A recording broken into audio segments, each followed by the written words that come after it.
As the sovereign wealth fund that manages Singapore's foreign reserves, GIC is driven by a singular purpose: to secure Singapore's financial future.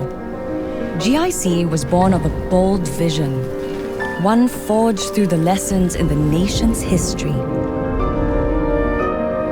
Singapore, a young nation with no natural resources. They were in talks to continue the common currency with Malaysia, a valuable lifeline. But any country's future is hinged on its financial security. And since Singapore couldn't get assurances on the ownership of their reserves, they ended the talks. They would issue their own currency. Now that they had their own currency, how would they issue it and ensure credibility? A central bank would have given them more flexibility when issuing currency, while a currency board would have required every note issued to be backed by external reserves. Singapore put on a straitjacket. They chose the currency board route.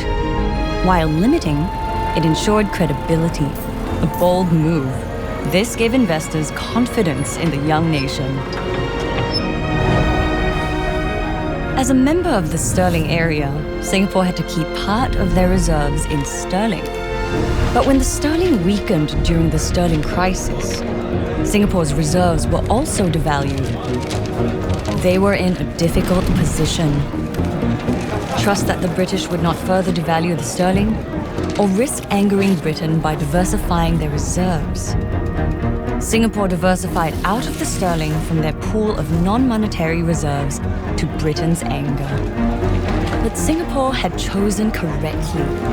The sterling continued to decline, but Singapore's reserves were protected. Unfortunately, the crisis wasn't limited to just the sterling. By the late 60s, the Bretton Woods system, which pegged the US dollar to gold at a fixed price, was in trouble. The dollar had become vulnerable. Countries started abandoning the US dollar. In response, the US established a gold embargo.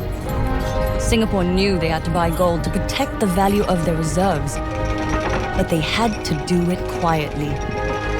Through a stealth operation, they bought gold from South Africa. A torn US dollar note was used to identify both parties and keep the meeting secret. The Bretton Woods system collapsed in 1971, sending shockwaves through the markets. But Singapore's bold spirit secured their reserves once again.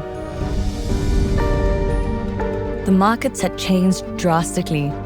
Singapore needed a single entity to better manage its financial and banking systems. To fill that role, they set up the Monetary Authority of Singapore, MAS. In addition to being a quasi-central bank and currency board, it was also given the unconventional task to invest and grow our reserves. The bold strategy paid off. Singapore's reserves grew steadily despite the turbulent markets. Singapore had amassed a healthy surplus in reserves. But to maximize their returns for the long term, they were missing one key component: a specialized team with expertise across asset classes. So Singapore made the bold decision to set up a private company to do just that. That company? That's us, GIC. We were conceived at a stressful time, faced with an international debt crisis and a deep US recession. This culminated in the Black Monday crash when global markets tumbled. But the lessons Singapore learned through history proved invaluable in shaping our strategies. We kept a cool head and weathered the crash with our diversified portfolio.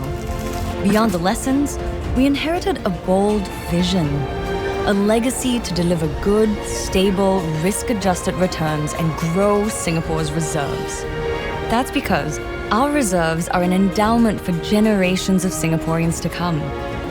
They also work as a rainy day fund for the country during crises like the global financial crisis and COVID-19, and supplement the annual government budget to benefit present-day Singaporeans.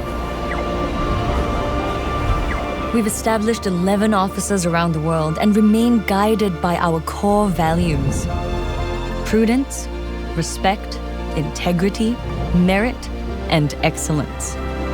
Our bold vision continues to drive us as we invest across asset classes globally. No one knows what tomorrow will look like, but we know where we come from and what we must do. Grow the reserves to weather whatever comes Singapore's way.